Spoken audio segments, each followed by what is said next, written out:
Que el Señor te bendiga ricamente. Le saluda a su amigo y hermano Esgin Calderón Valverde. Bienvenido a este programa para líderes cristianos para bendecir a la iglesia del Señor. Antes de iniciar con el programa de hoy, quiero invitarlos para que visiten las páginas de su servidor. Páginas que han grabado los diferentes videos que tenemos en YouTube y los han organizado de manera sistemática para facilitar la búsqueda de los diferentes temas para los líderes cristianos, obviamente. Tenemos esta página de la Casa de Oración, dos páginas de la Casa de Oración. Esta la tenemos en página web gratis, muy sencilla de usar, donde vienen temas como, cursos de griego. Estos cursos de griego, viene análisis gramaticales, donde usted sencillamente ingresa con un clic.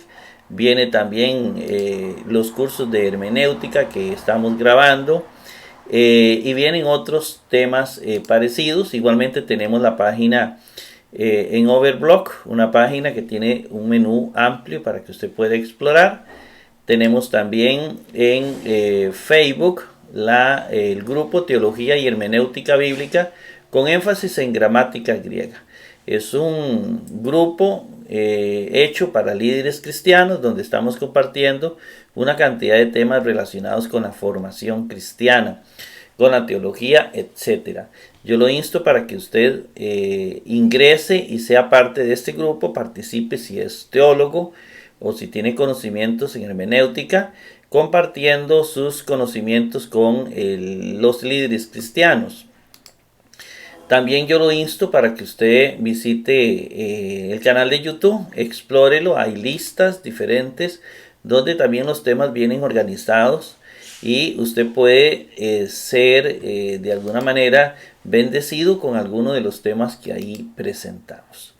Para acceder a estos recursos, escriba en Google mi nombre, así de sencillo, y ahí aparecerá mi nombre, Esgin Calderón Valverde, y aparecerán primero el canal de YouTube. En este momento está apareciendo, luego aparecen las páginas gratuitas que les acabo de mencionar, aparece Facebook para que usted pueda ingresar y pueda también ser parte de estos grupos.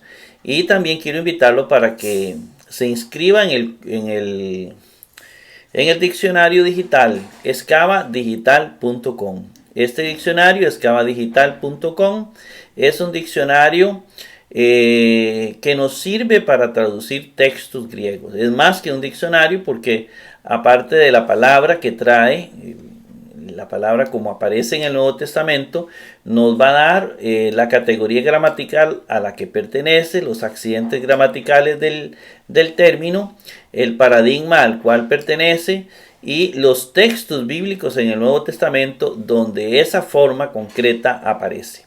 Aparte de la traducción, esta herramienta es útil para traducir textos del Nuevo Testamento. Muy sencilla de utilizar, muy fácil de utilizar. Yo lo insto para que usted se suscriba y pueda aprovechar estos recursos que hemos creado para liderazgo cristiano. En esta oportunidad analizaremos Mateo 2:15.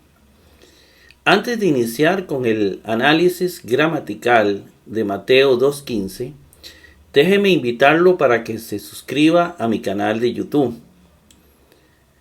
Suscríbase también al diccionario digital de los exégetas, excavadigital.com. Te invito para que compartas este video en tus redes sociales. La iglesia cristiana enfrenta un mal muy peligroso en nuestros días y es la resistencia a la formación cristiana. Las personas desean asistir a oraciones, las personas desean alabar a Dios, cantar, ir a conciertos, pero las personas no desean formarse. Mi pueblo perece por falta de conocimiento, dice Oseas 4:6. Las personas que no se forman son presa fácil de los falsos profetas en nuestros días. Una persona que no tiene conocimiento de la palabra de Dios, llega cualquier hereje, cualquier sectario, y como no conoce de Biblia, fácilmente es inducido en las enseñanzas heréticas. Se le olvida a mucha gente que Jesucristo formó a los apóstoles durante varios años, dándonos el ejemplo de que es necesario formarse para servir. Se le olvida a muchos cristianos que la iglesia primitiva tenía maestros. Es necesario formarse para no ser engañados por los falsos profetas. Los objetivos de este programa son 3 que se esbozan en forma de pregunta. Primero, ¿qué dice el texto bíblico? La parte exegética. ¿Qué quiere decir el texto bíblico? ¿Y qué me dice el texto bíblico? En la primera pregunta, ¿qué dice el texto? Lo que buscamos es traducir el texto bíblico. Esa es la exégesis que hacemos del texto bíblico. Hacer una traducción literal del texto bíblico sin mutilaciones de ninguna especie. El segundo objetivo, ¿qué quiere decir el texto? Es la parte hermenéutica. ¿Qué quiere decir ese texto que hemos traducido literalmente y que no se interpreta literalmente, sino que tiene que interpretarse con base en ciertos insumos importantes? Nosotros utilizamos el método teológico histórico-gramatical para interpretar los textos bíblicos. Eso significa que nosotros acudimos a las fuentes históricas, al contexto histórico en que fue escrito el texto bíblico. Buscamos conocer las costumbres de ese entonces, la política, la religión, la economía, la cultura y otros elementos importantes del tiempo en que se escribió el texto bíblico.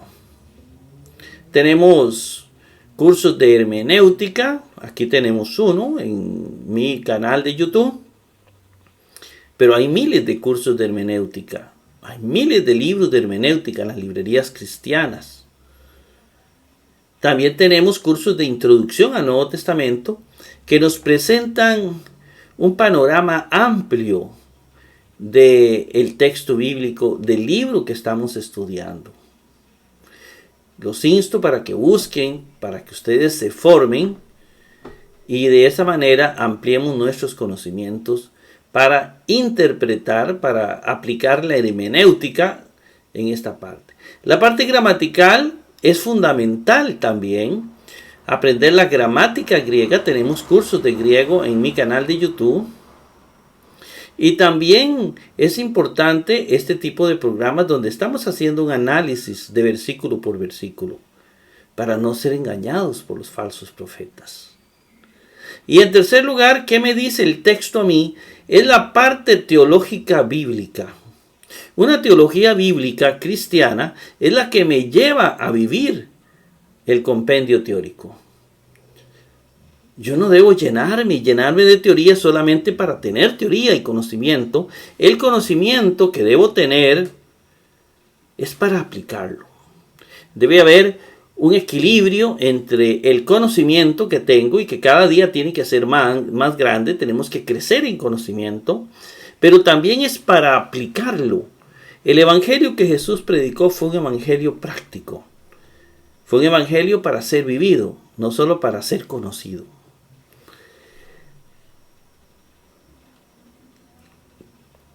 Por eso la teología bíblica es una teología vivencial.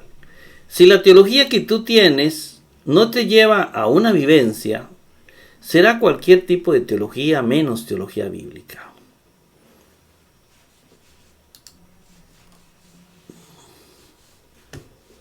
Vamos a seguir. Y este es el texto bíblico que tenemos hoy. 2:15. También era allí hasta del fallecimiento de Herodes.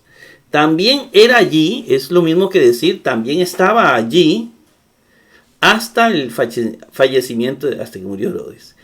Es decir, José se quedó allí, es decir, en Egipto, hasta que murió Herodes, hasta que sintió que el peligro había pasado. Dice, para que fuere completado lo siendo dicho bajo Señor por medio del profeta diciendo, procedente de Egipto llamé al hijo de mí. Eso está en Oseas 11:1. Procedente de Egipto llamé al hijo de mí. Llamé a mi hijo. Este es uno de los versículos que presenta una contradicción con Lucas. Porque aquí empieza una historia interesante. Resulta que José de Egipto viene otra vez a Israel. Y nos va a decir posteriormente, porque el texto hay que entenderlo en su contexto, que se va a ir a vivir, en el versículo que sigue, se va a ir a vivir a Nazaret o a Galilea por temor a las represalias del hijo de Herodes. Es una contradicción lo que va a haber o lo que inicia aquí, por cuanto Lucas nos dice que ya María y José vivían en Galilea antes del nacimiento de Jesús.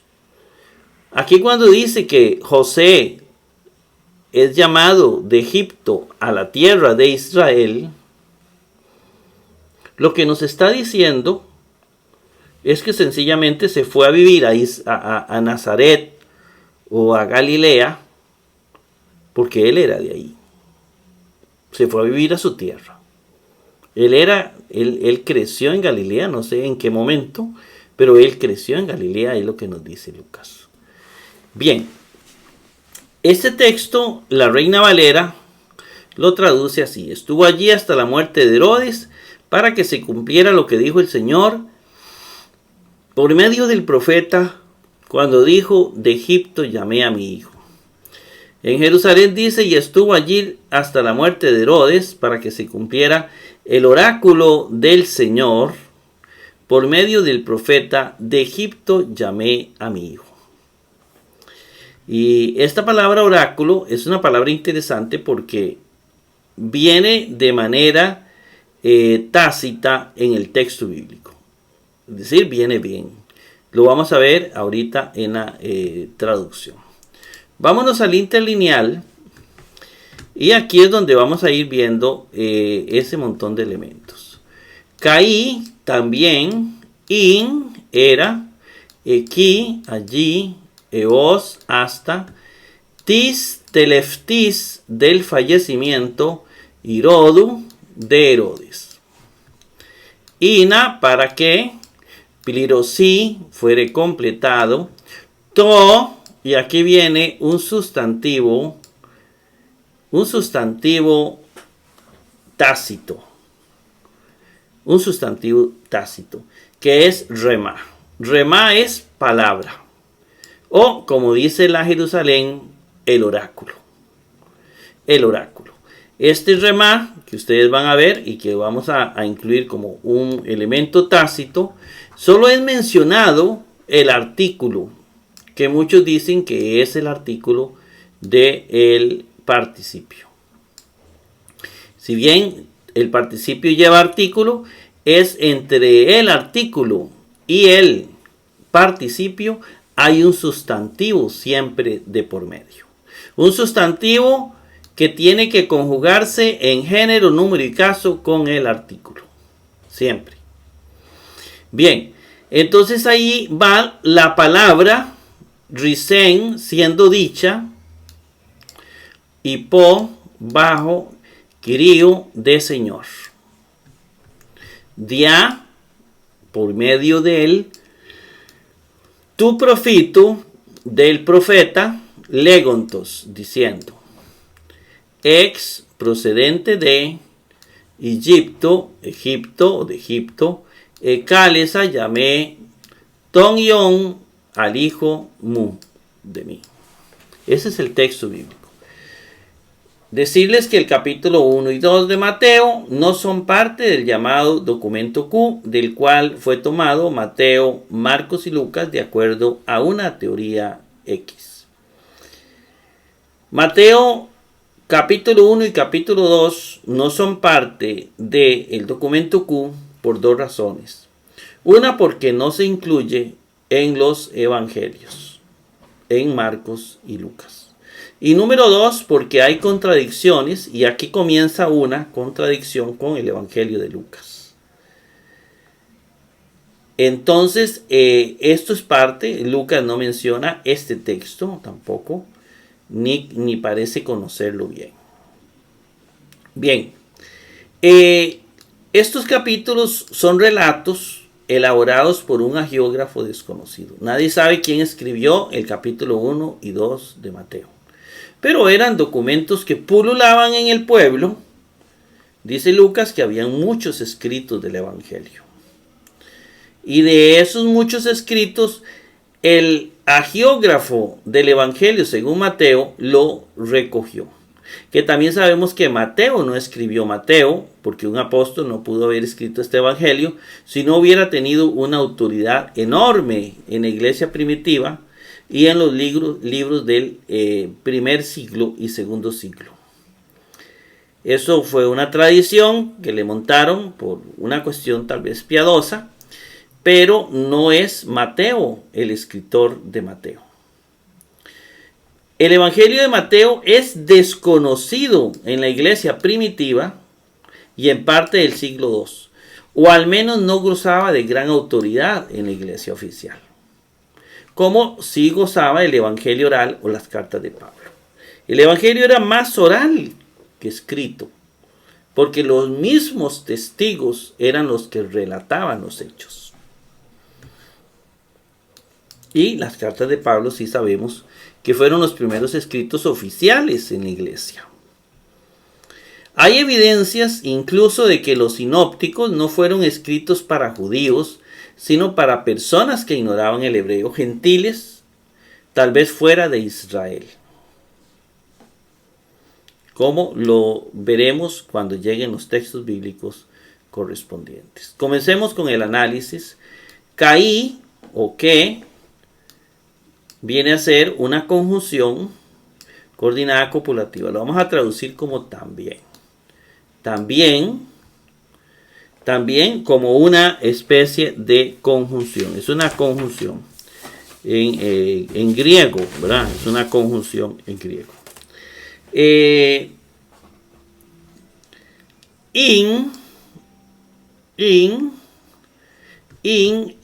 Lo escribimos en el cuadro. Si lo buscamos en el diccionario, vamos a ver que es un verbo imperfecto, indicativo, activo, tercera singular, que viene de imi. Este tercer elemento, la voz activa, con el verbo imi, es el paradigma que tenemos que buscar. Buscamos el paradigma activo de imi, que es el verbo ser, y buscamos la forma en el imperfecto, indicativo, tercera singular. Imperfecto, indicativo, tercera singular. Es exactamente este.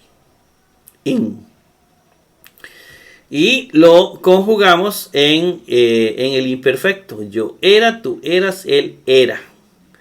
Él era. También era. Y ese era, yo era, tú eras, él era. Yo era, él era. Cualquiera de las dos, ¿verdad? Pero ese era. También era, vamos a pasar de página.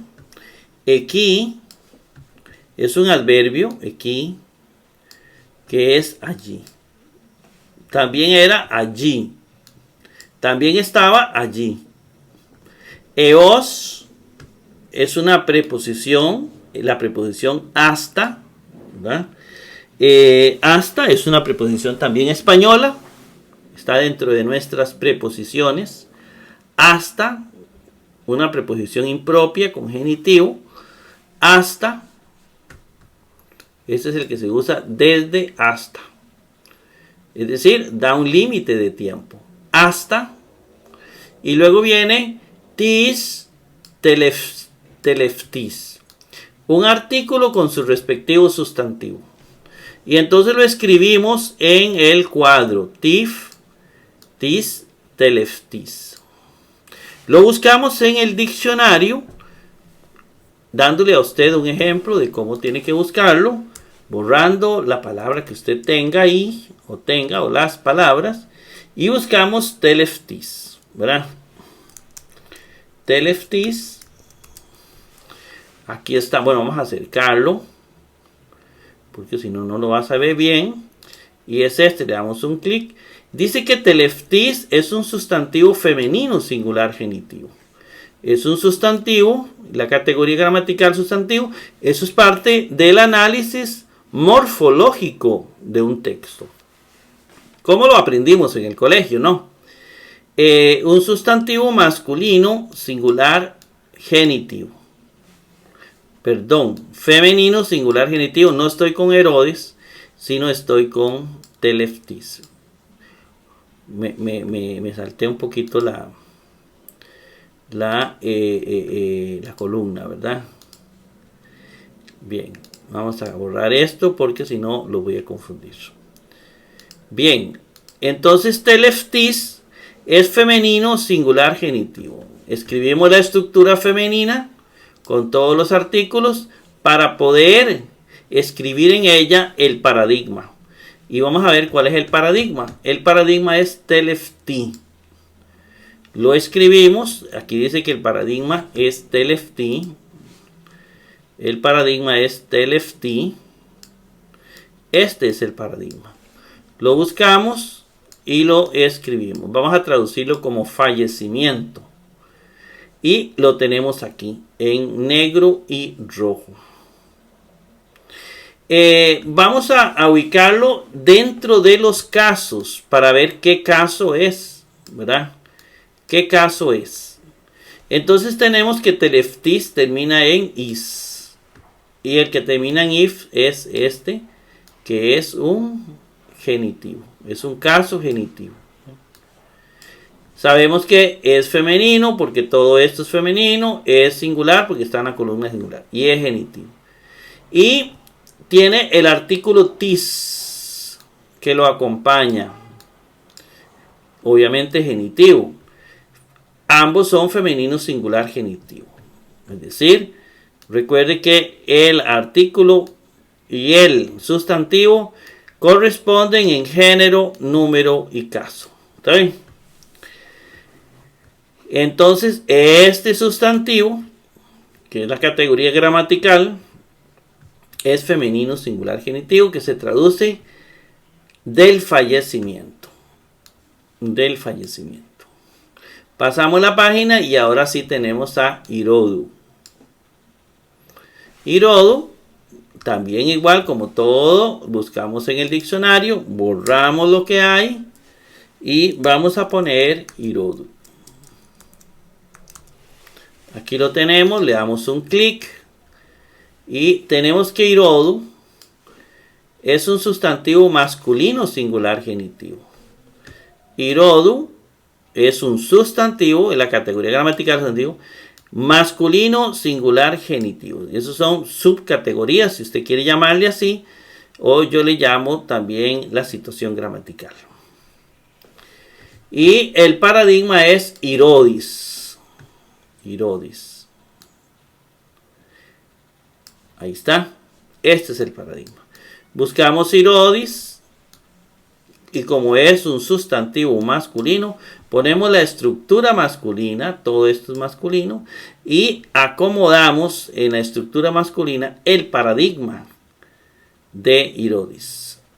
Y lo buscamos aquí. Vamos a buscarlo en el paradigma. Termina en U para saber qué caso es. Vamos a ubicar qué caso es. Irodu, aquí está. Quiere decir que es genitivo. Si es genitivo, masculino singular genitivo, es de Herodes. De Herodes, así se traduce. La preposición está implícita dentro del sustantivo Irodu. Nosotros en español ponemos la preposición fuera. De Es una preposición. En español. En el griego está implícita en el mismo sustantivo. Pasamos la página, ya encontramos ina. Ina es una conjunción subordinada. ¿Para qué? Se traduce para qué.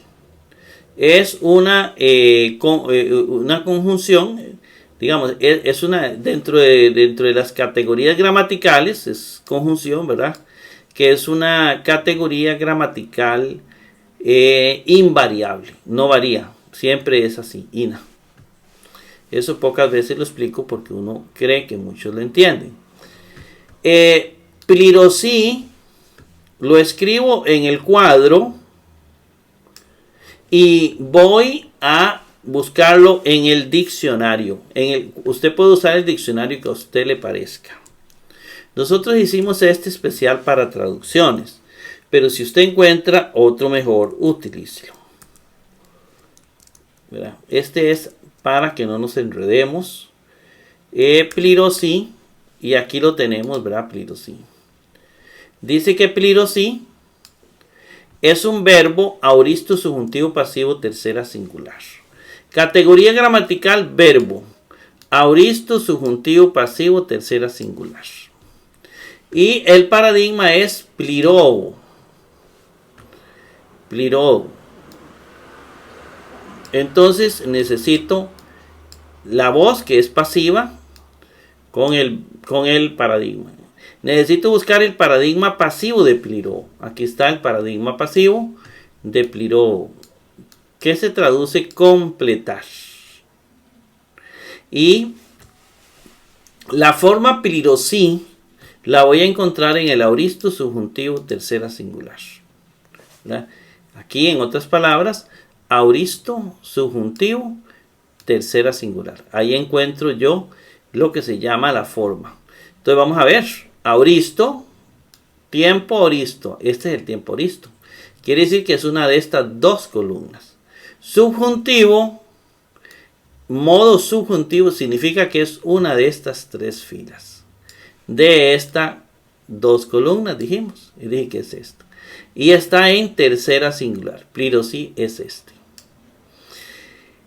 Entonces, ¿cómo se dice? Si yo fuere completado, si tú fueres completado, si él fuere completado. Fuere porque es un pasivo.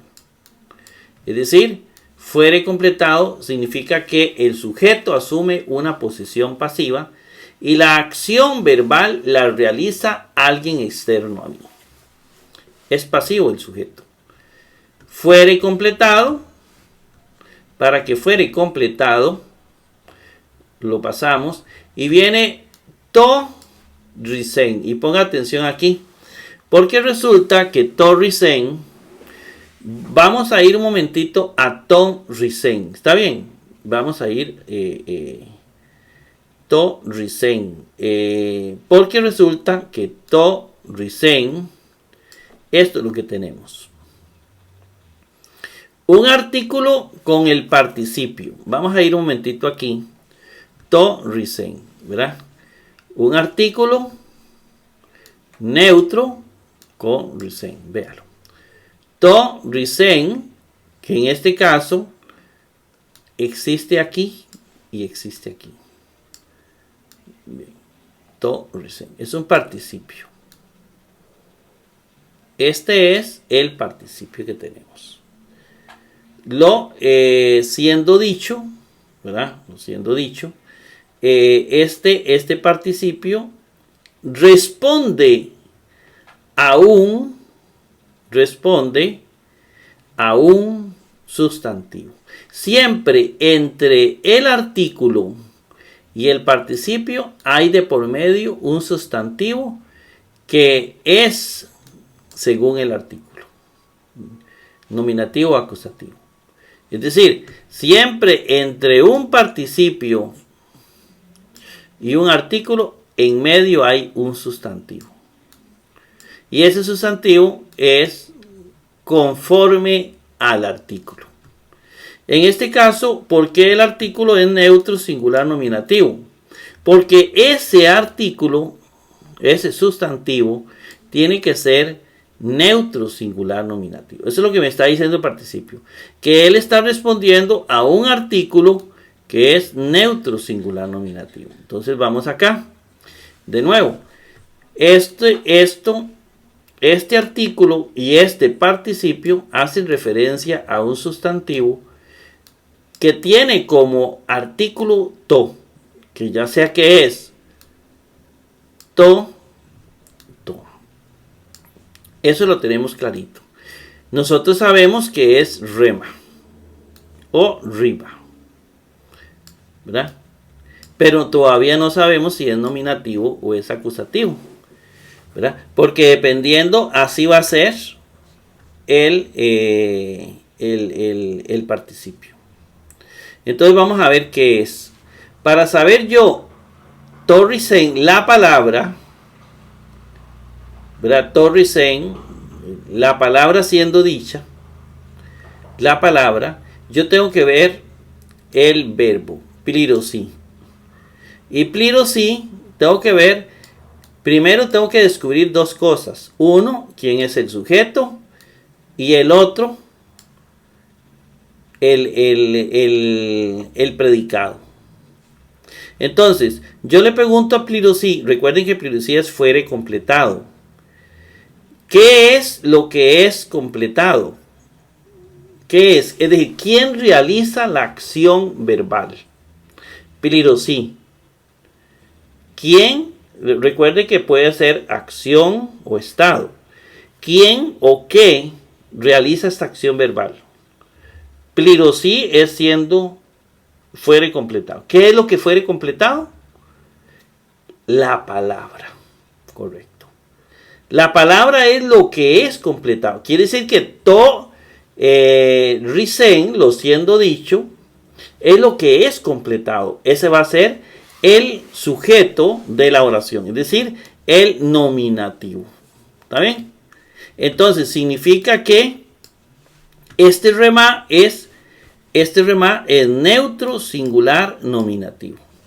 Neutro singular, no neutro singular acusativo, sino nominativo.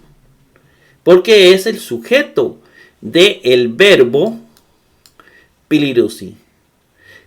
Esto es parte de la sintaxis. Y así se hace también la sintaxis en español. Entonces, tenemos aquí algo interesantísimo. Porque esto es el sujeto de plirosí. Torrisen, sabemos que el sustantivo entonces es neutro singular nominativo. Y por eso el participio va a ser neutro singular nominativo. Porque el sustantivo es neutro singular nominativo. Y esto rema o rima. En la pronunciación de Erasmo de Rotterdam es rema. La palabra rema es como repetitivo, ¿verdad? Palabra rema. Porque palabra es la traducción de rema. To rema es la palabra. La palabra. Para que fuera completada la palabra siendo dicha. Aquí es la palabra siendo dicha. La Jerusalén dice el oráculo siendo dicho. Porque un oráculo es... ¿Qué es un oráculo? Es una palabra de Dios. ¿Ve? Y aquí es una palabra de Dios. El oráculo. ¿Entiendes? Bien. Creo que queda clarito. Y entonces aquí tenemos, para que fuere completado, la palabra...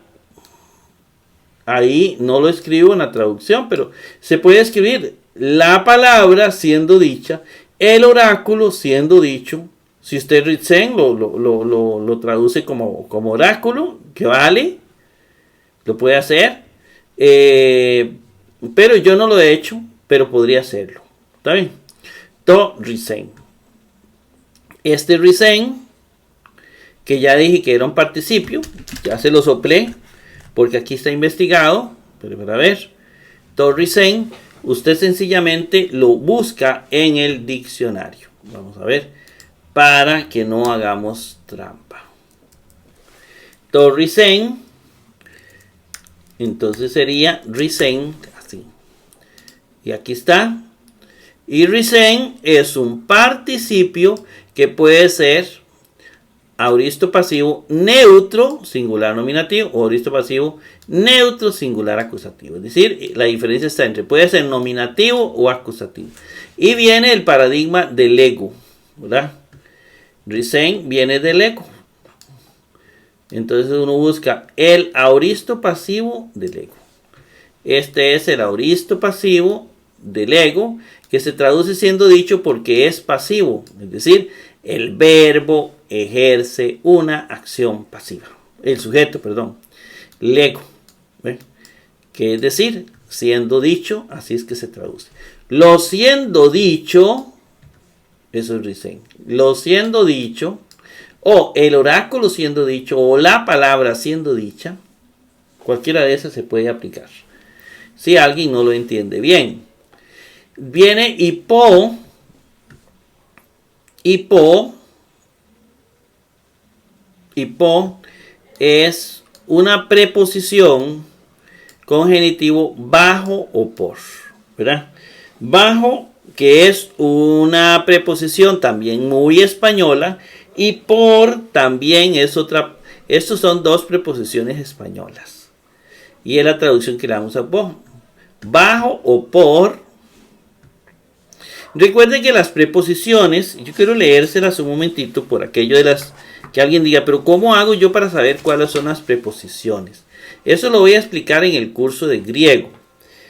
En la escuela o en el colegio nos enseñaban a aprendernos las preposiciones. Yo nunca me las aprendí todas. A, ante, bajo, cabe, con, contra, de, desde, en, entre, hacia, hasta, para, por, según, sobre, sin, tras. Esas son las preposiciones en español. La mayoría son las que vienen antes del sustantivo. Casi siempre el sustantivo griego lo trae ahí. Por ejemplo, nominativo, señor, bueno, genitivo, de el señor, esta, o desde el señor, de o desde. El dativo es para, señor, señor, con, señor, en, señor. El acusativo al señor, a señor. Esas son las preposiciones. Y son como 19, creo. Son 19. 2, 3, 6, 7, 8, 9, 10. Sí, como 19. Bueno. Entonces está bajo. Y po, bajo, que es una preposición. ¿Ven?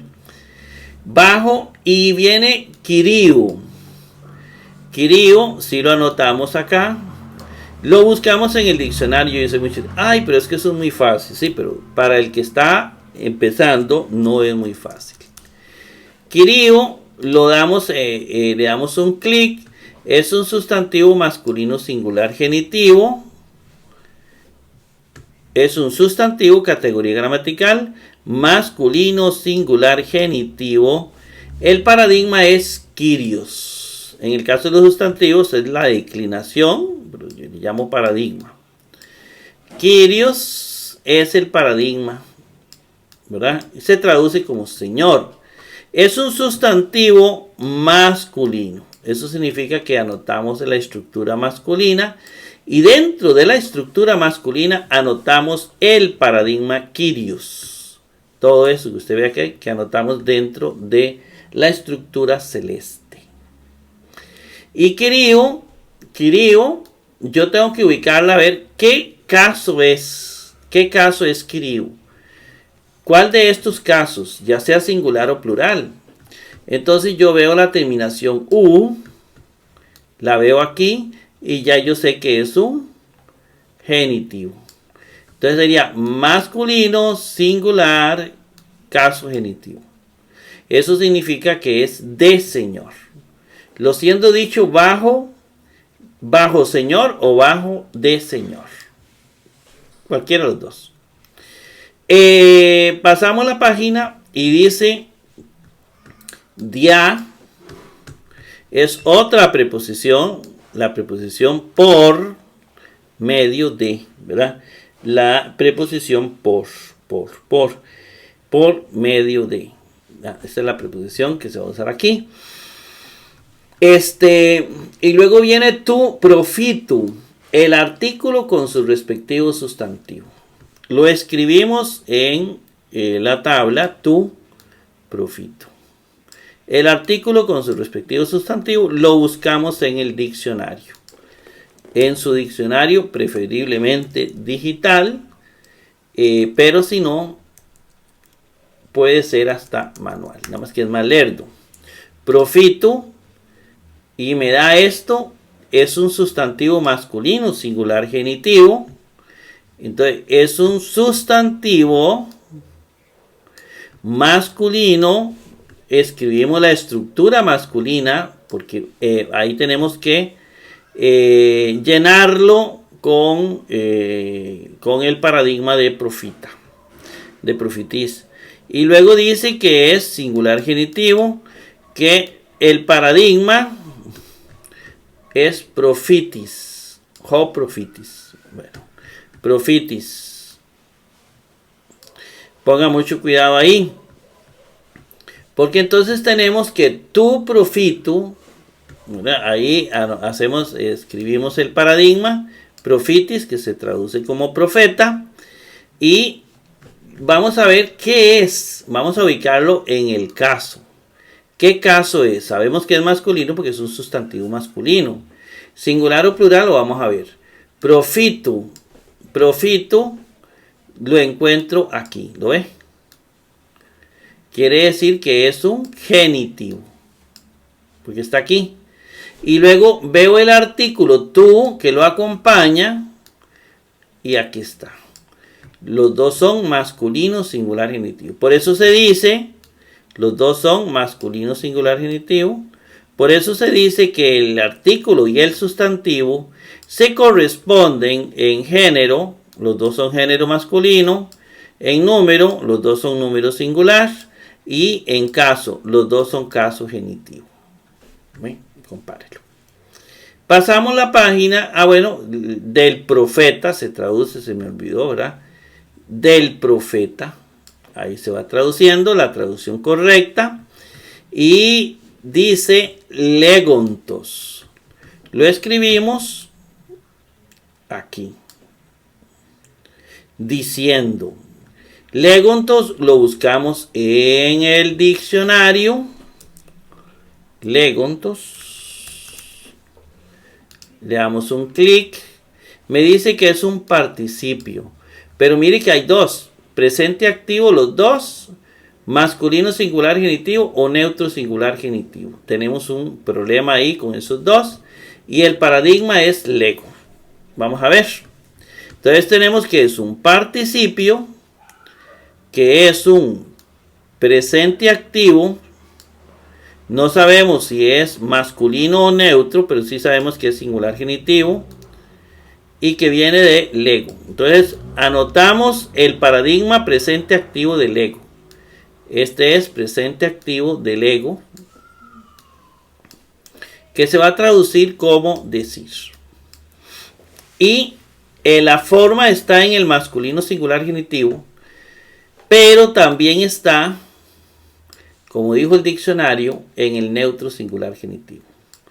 ¿Qué es masculino o neutro? Bueno, vamos a ver. Legontos diciendo. ¿Quién es el que está diciendo?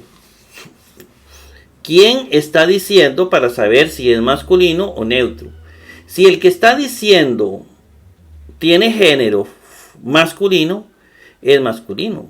Si el que está diciendo tiene género neutro, es género neutro. Así de sencillo. Diciendo, recuerde que quién es el que está diciendo, dice, lo siendo dicho bajo de Señor.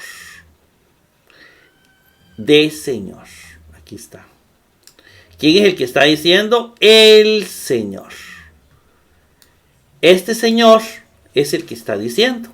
Quiere decir que este hace referencia a un sustantivo. ¿Quién está diciendo? El Señor. Que es masculino singular genitivo y es masculino singular genitivo. Podríamos decir, ¿por qué es masculino singular genitivo? Porque Señor es masculino singular genitivo. Hace referencia a un sustantivo masculino singular genitivo. Por eso es masculino singular genitivo. Legontos. Es masculino. ¿Ve? Porque Señor es masculino. Véalo. No es neutro. Entonces por eso es masculino. Por eso es masculino. Fácil. Diciendo, entonces eso se traduce diciendo. Pasamos la página. Ex, que puede ser con sí o con capa, dependiendo de la palabra que siga, es una preposición con genitivo que significa procedente de. ¿Verdad? Entonces, muchos lo hacen solo como de, porque de es la preposición en español. De Egipto llamé a mi hijo. ¿Verdad? Para no hacer enredos, yo le puse procedente. Procedente de. ¿Verdad? Procedente de, pero bien puede ser de Egipto llamé a mi hijo. Procedente, y luego viene Egipto. Lo escribimos aquí. Lo voy a buscar en el diccionario para que ustedes también se familiaricen con la búsqueda de toda palabra en el diccionario. Egipto, aquí está. Egipto es un sustantivo femenino singular genitivo que viene de Egyptus. Ajá. Es un sustantivo, categoría gramatical, es femenino, por eso hacemos la estructura femenina con todos los artículos para poder albergar en ella el paradigma Egyptus. Buscamos el paradigma Egyptus y lo albergamos aquí. Y ahí está. Dice el diccionario que es femenino singular genitivo. Vamos a ver si es cierto. Aquí está Egipto. Termina en U. Vamos a ver qué caso es. ¿Qué caso es? Termina en U. Es decir, que es genitivo. ¿Y cómo se traduce el genitivo? De Egipto. Porque es posesivo, ¿verdad? Es genitivo. De Egipto. De Egipto. Y seguimos. Pasamos la página. Ecálesa. Ecálesa. Lo escribimos acá. Lo buscamos en el diccionario. Ecálesa. Ecálesa. Le damos un clic a ecálesa. Y dice que es un verbo auristo indicativo activo primera singular. Es categoría gramatical verbo auristo indicativo activo primera singular. ¿Lo ve? Me dice que el paradigma es caleo. Viene de caleo. Entonces yo veo la voz activa de caleo. Necesito buscar el paradigma activo de caleo. Aquí está el paradigma activo de caleo. Y ubico el término ecálesa en el auristo indicativo primera singular. Tiempo, auristo, modo, indicativo, persona, primera singular. Esto. Y conjugo el verbo llamar en auristo. Recordarles que el auristo es el pretérito perfecto simple de español. Entonces, yo llamé. Yo llamé. Así es el auristo. Yo llamé, tú llamaste, él llamó, nosotros llamamos, vosotros llamaste, ellos llamaron. Yo llamé. Llamé es la traducción de ecálesa. Llamé. Pasamos la página. Y viene ton y on. El artículo con su sustantivo. Lo escribimos el artículo con su sustantivo en el cuadro porque hay que buscarlo. Y busquemos ion en el diccionario. Borramos y escribimos ion. Y aquí está ion. Me dice que ion es un sustantivo masculino singular acusativo. Es un sustantivo masculino singular acusativo y que el paradigma es ios. Escribo, si es un sustantivo masculino, escribo la estructura masculina donde va a albergar el paradigma ios, que voy a buscar, que voy a traducir como hijo, y lo voy a ubicar a ver en qué caso está ton ion. ¿En qué caso? Lo primero que veo es que termina en on. Y en on aquí encuentro esta. No hay otra. Quiere decir que es un masculino singular. Es caso acusativo. Masculino singular acusativo. Pero resulta que también le acompaña el artículo ton, que es también, tiene que ser masculino singular acusativo, ¿verdad? ¿Por qué masculino singular acusativo los dos? Porque el artículo y el sustantivo se corresponden género, número y caso. Al hijo. Pasamos la página y encontramos mu. Lo escribimos. Si yo lo busco en el diccionario, voy a ver que es un pronombre personal que viene de ego, ¿verdad? Ego es la primera persona, no tiene género. Solo tiene caso y número. Entonces, mu, si yo lo busco aquí, aquí lo encuentro. Está en el genitivo singular. O singular genitivo, como usted quiere decirlo, invertido, lo que sea. Y yo, de yo o de mí. De mí. Y ahí tenemos la traducción de Mateo 2:15. Esperamos que haya sido de gran bendición para su vida y los espero en el 2:16.